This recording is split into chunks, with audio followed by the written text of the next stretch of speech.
We speak. Our words, we listen. We speak. Our words, we listen. We speak. Our words, we listen. We speak. Our words, we listen. I'm quite happy for you to just carry on speaking, Lucy. I can introduce things later. Yeah, sure. I'm now 50 and I was only diagnosed when I was 43. So I'm very new to it in a way. I've had it all my life, but I'm still learning loads, and that's where I am. Yeah, I think that's where I am as well, Lucy. Diagnosed after living a life and then having this whole idea that you have to look back on your life and resort it.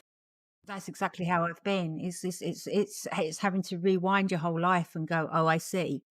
A lot of it makes sense, to be honest. And yeah, I think once you get that late diagnosis, you sort of forgive yourself some of the things that you may have kind of apportioned blame on yourself, like for the fact that I'm not social, the fact that I don't really have friends, the fact that all these things I used to think were just terrible, terrible things that I wasn't forcing myself to be brave enough to do.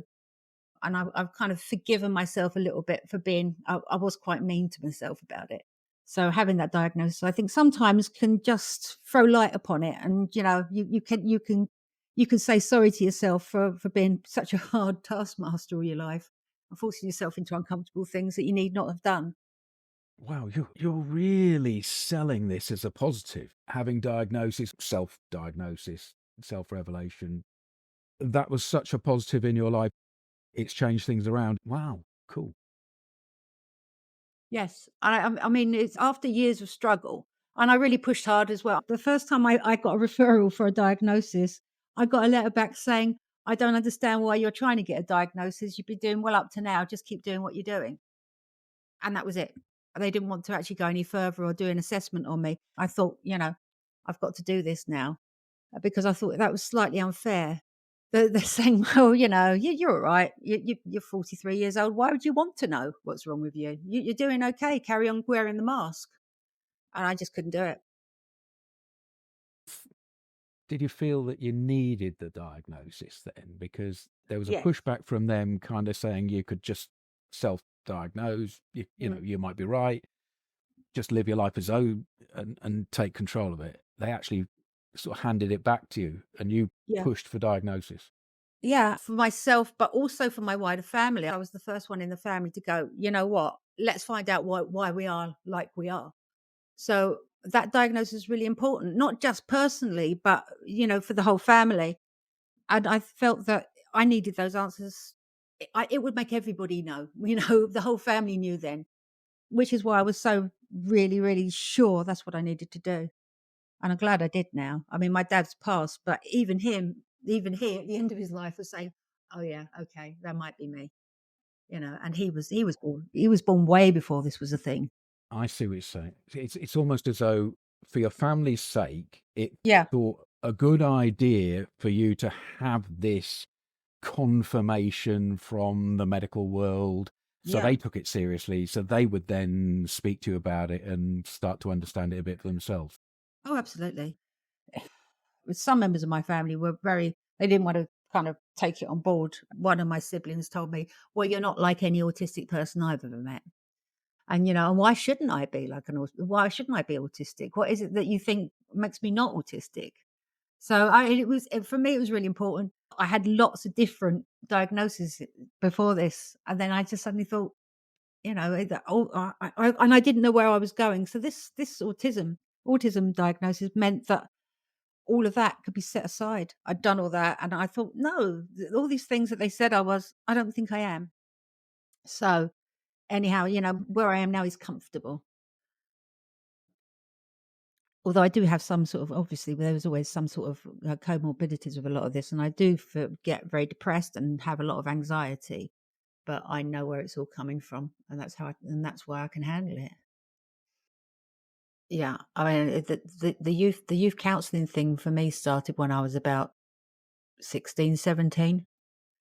And so I feel that and I had lots of therapy and none of it seemed to really work very well. And I was pushed from pillar to post I'd be coming out of one. So like I was under the Maudsley for a time up in London.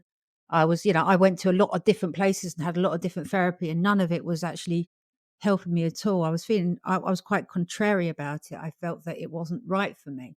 And they were doing that since I was a teenager. So it's been a very long road, this one. And yeah, I'm getting to this point now where I'm feeling not exactly comfortable with everything in the world, but a little bit more of understanding about my own world and how I do things and perceive things. I don't really need the therapy. I can do that by myself in a way. Alan, welcome back.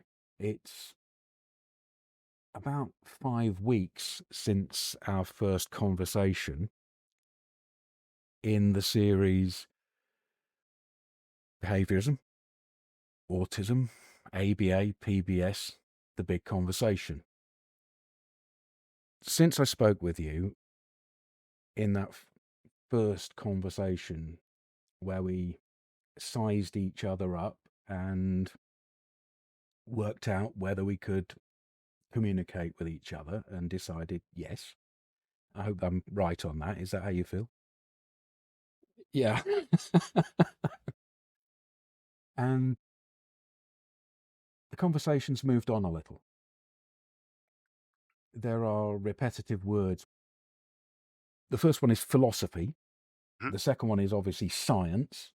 That's repeated time and time again. Yes. Yeah. When you listen to your own edit, how did it make you feel? What was your own reaction to what you said? It reflected things that are being spoken about in the behavioral science community, the behavior analytic community. I felt like I could have expanded more on other items as well, or things that I felt I didn't get quite right. A fair representation, and you just want to tell us more. Follow the conversation a little bit more, Yeah. That word philosophy, Yeah. when it seems to be attached to behaviorism, sometimes it sounds a little bit uncomfortable to me, Okay. because philosophy covers a lot of ground, doesn't it, in interpretation. Mm-hmm. Can you hit me with anything that makes sense, related to the word philosophy with behaviorism as a science? Sorry, I got so caught up in Lucy's story there that I kind of lost my train of thought. So it was, very eloquently put, Lucy, and just to reflect What was it about Lucy's story? just, kind of coming in acceptance of self and coming to that acceptance of self and finding a space for acceptance and comfortable with who you are. I think that's what struck me about it. I think, it was just very warm and eloquently. So thanks for that. So in terms of philosophy, to paraphrase Keynes, the economist, had this quip that even the most practical man is the slave to some dead economist. Like, all of us are going about our day-to-day business, but we're embedded in this cultural framework that's informing a lot about how we think about things, how we describe things, how we describe what a science is, what we choose to study in a science. That is always there. It's implicitly there. Behaviorism is not the science, it's the philosophy of that science. Very much a philosophical endeavor, where behaviorism differs from other fields of psychology or psychiatry. It's quite distinct. Like, there was people joked, that there's behaviorism and then there's everything else. That's probably too black and white, too dichotomous, but you do have an approach to science that's quite distinct in behaviorism. The unit of analysis, or what the thing is that's being measured, is really to the fore. It's called behaviorism because the behavior is what's measured. Now, the behavior is measured, but it's the environment that's changed. we measure the behavior and change the environment. Then we see what the effect is on the behavior. And that is the approach to that science, that it must be direct, it must be an observational measure. So if I were to say to you, Jules, to study my sleep, and so I tell you how many hours I slept, or you have a report from someone else about how many hours I slept, which one of those three would you say would be most reliable? There's not enough information there to answer the question. The rest of the parameters that I would make a judgment by aren't there. Put it another way, let's say I was a smoker. So number of cigarettes smoked, number of cigarettes I say I smoke, or number of cigarettes someone else says I smoke. If you were asking me, Uh-huh. and I was a smoker, Yeah. I would say to you that I would be the most reliable witness to that. Because Yeah. I would know and I would honestly tell you, and I wouldn't fudge the issue because I was trying to hide how much I smoked. But if it was somebody else, I might think that me as the observer had a better opportunity to dispassionately make a judgment because I knew the character of that person meant that they were trying to hide the number of cigarettes that they'd smoked. So it changes in different circumstances according to the character of the person. Good. Yeah, I suppose Yeah. that Is kind that of the point? Yeah, that cuts to the nub of the issue, is that, and of course, with the best will in the world, I might forget about a cigarette I smoked. Even if I was trying to reliably report, I might forget that I had that fag, after breakfast or whatever. So, whereas if we had a measure of the cigarette butts, if we were to keep every cigarette butt you smoked, we would have a permanent product, an outcome measure that is more reliable and observable. And that's, for a piece of research to be behavioural, it has to have that direct measure. It has to have a direct outcome measure like that. Could I point out something about how this feels to me? Because you're pointing out the difference between subjective and objective measurements of a behaviour. Mm-hmm. But the assumption is that the subjective, the person who is behaving, has less validity in reporting their own behaviour than the, in inverted commas, observer. I don't believe in the objective stance of the observer, and I don't believe that the subjective experience of the subject should be discounted. No, and neither do I. I'm sorry if I framed it. So that means I don't understand. That means I don't understand, so I need it explaining again. Me and the other listener. One, just because we recognize that a direct measure provides one kind of information doesn't mean we should discount the other type of information. And that, I think, Jules, you're fair to point that out, because that is a conflation that has been made. When you say that, we'll just focus on direct measures, then you risk discounting the subjective measures or the indirect measures. And that is a thing that has happened, and it is a problem. And you should not discount the subjective measure of what people are saying. But there, just to recognize that there is a difference between those two things, and that when both that reporting of the subjective experience and direct measure are brought together, then you have a fuller picture of what is happening. Would you agree with that, Jules? I don't know. It's too early, Alan. This is too early in my education to say whether I fully agree with what you're saying there. Mm-hmm. There is the problem for me if we keep at that level, that I distrust the objective observer. If the objective observer has been trained to observe a set of criteria, from a philosophy or from a science or from a doctrine or from any other, description of a pattern of behavior, I'm losing the trust in the objective. And then if the subject is somebody who is already recognized as in our current society from a disabled group with a difference in communication style, I also suspect the recording of the subjective experience accurately to really reflect how that person really felt about it or really needed to behave, why they needed to behave. So I'm concerned very much that people feel they're being objective and they misunderstand the feedback that they're getting back to make poor decisions on behalf of the subject. That's my nub. Yeah. And it also kind of comes with these connotations that it's done to the person rather than with the person. Rather than being participatory, it's more exploitative and taking from the person. So that's another issue. Our last conversation, we touched on how the values have to, they do, irrespective of whether we're aware of our values or not, they inform what is chosen for measurement and how it is construed then afterwards.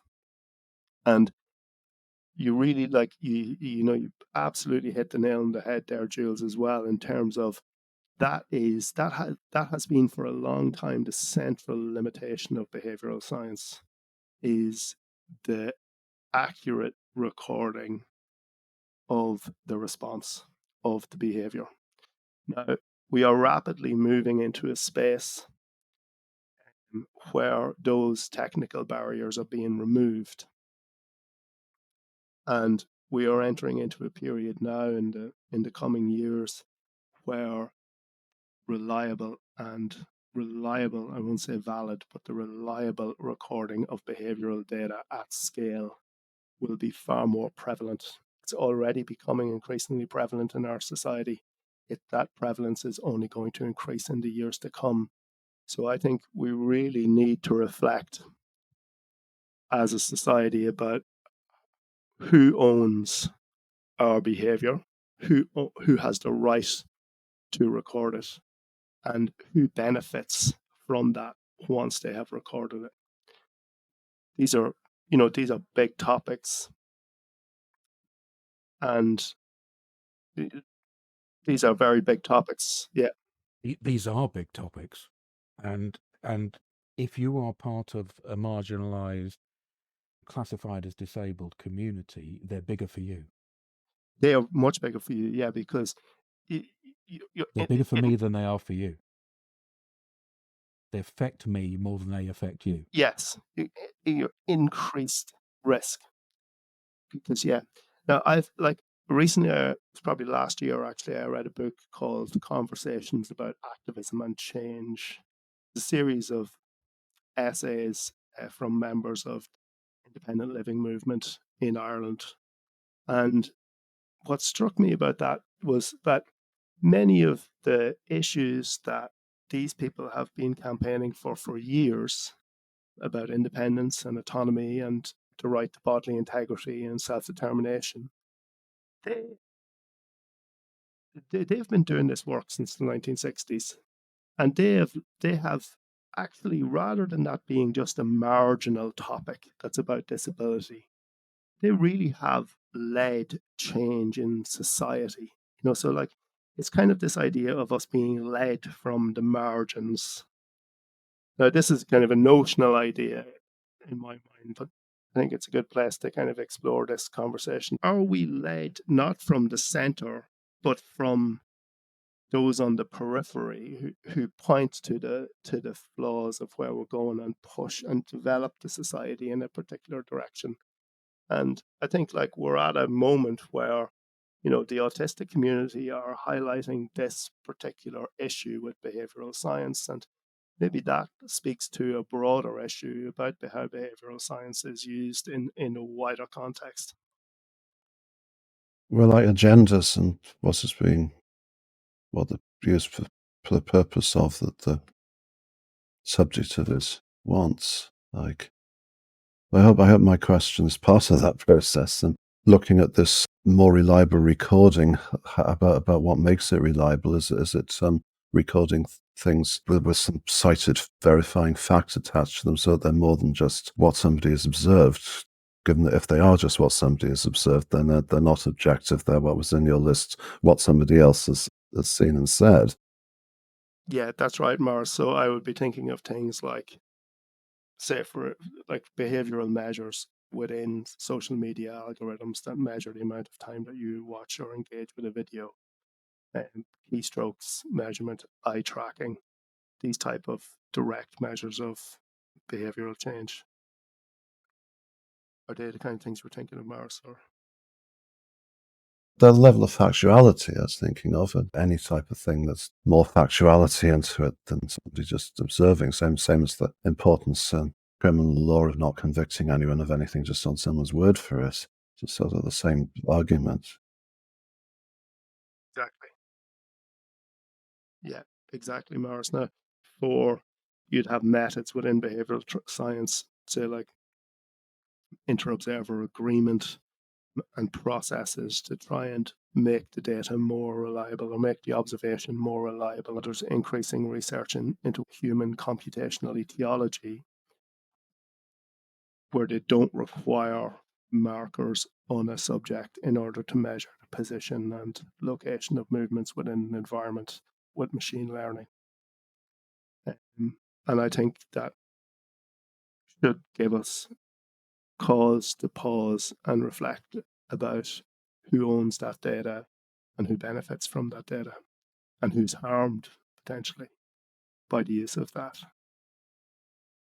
It could be quite sensitive having all of those things recorded about you if you feel that critical. Yeah, absolutely.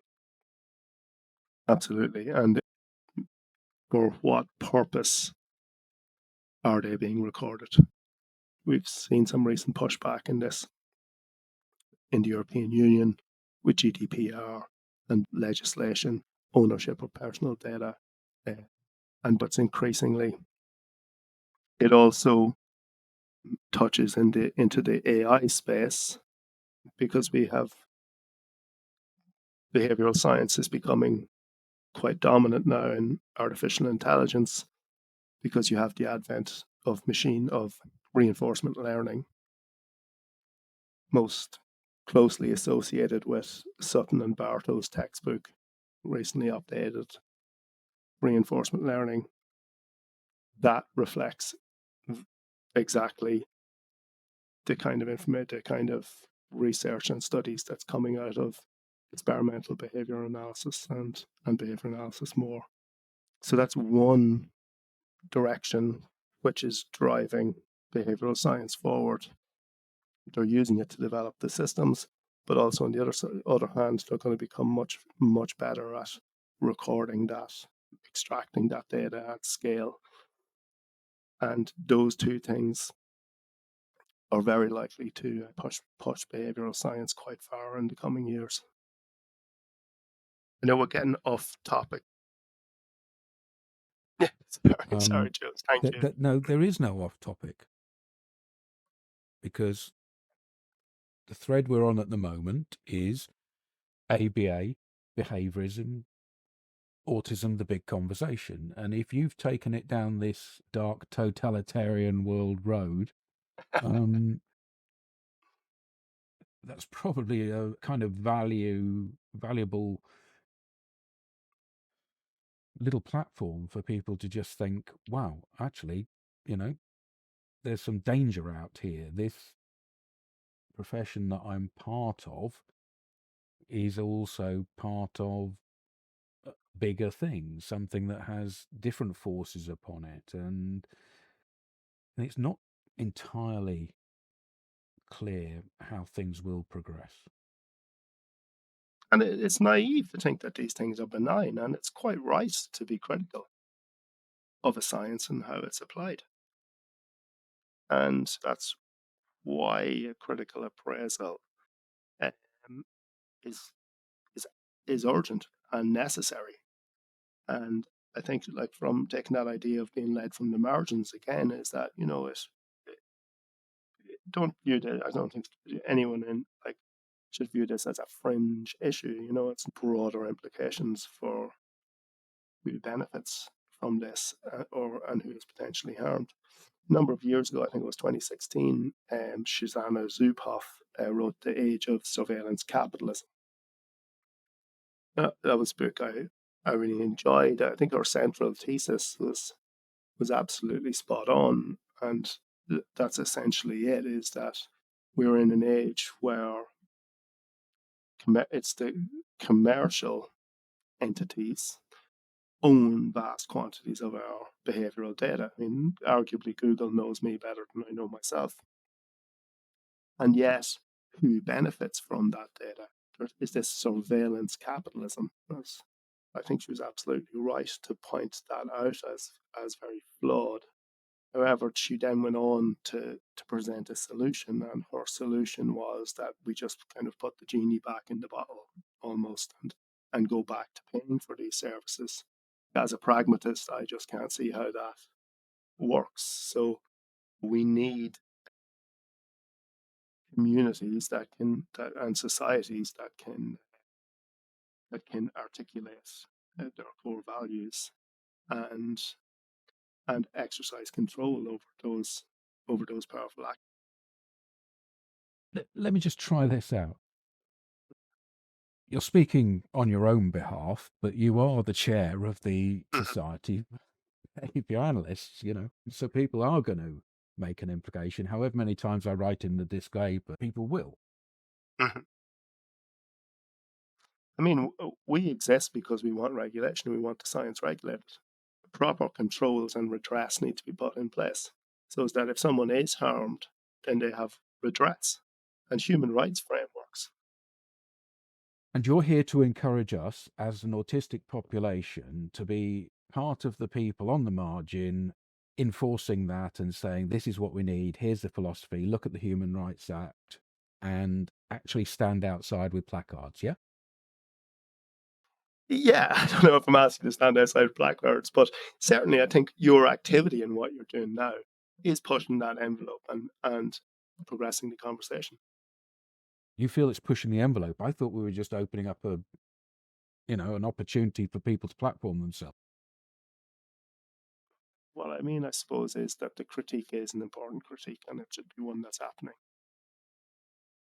Go back there a little bit, Jules.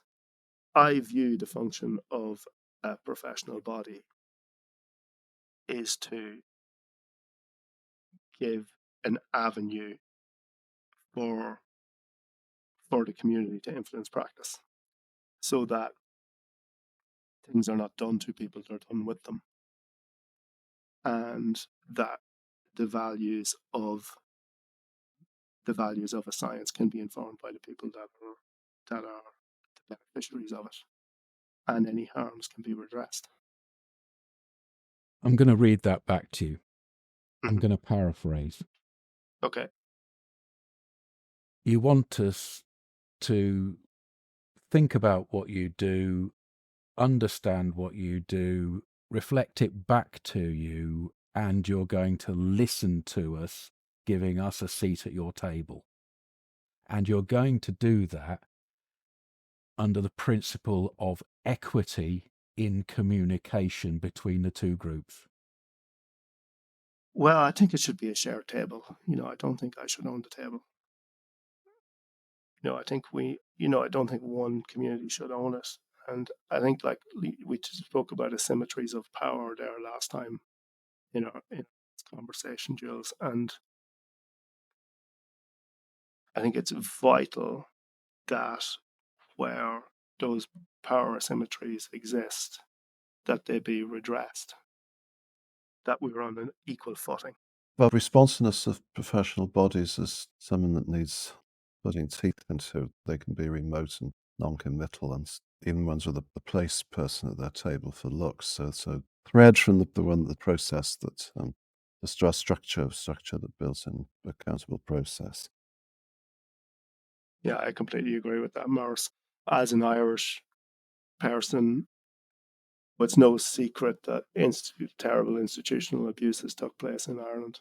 And like part of the reason that those institutional abuses took place is because there was absolutely no accountability when harms were done, when terrible tragedies were exacted on people.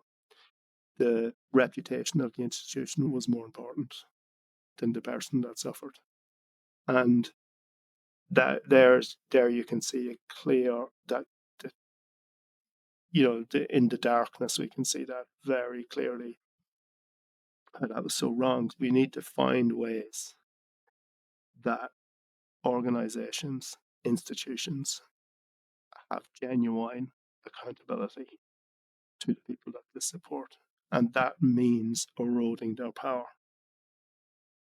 Thank you, Alan. Thank you for Ray texting to say that he agrees with the last statements. Thank you for Lucy for the powerful conversation earlier. Thank you, Morris. We're going to continue this conversation, and there'll be more powerful speech from Alan Tennyson next time. Come back and speak with us again, Alan. Yeah, thanks very much for having me, guys. I really appreciate it. I have been listening to some of the other podcasts you've put out more generally about other topics. Some of the issues that are being touched on, very, very interesting. Thanks for those. Excellent. Thanks very much, guys. Autistic Radio is personal and it's informal, which means that those taking part speak only for themselves. If they mention an organisation that they work for or they're a member of, they're not speaking on behalf of that organisation. We shouldn't take any implication from that. It's also the case that people's opinions change over time. So while this recording is there forever, people change.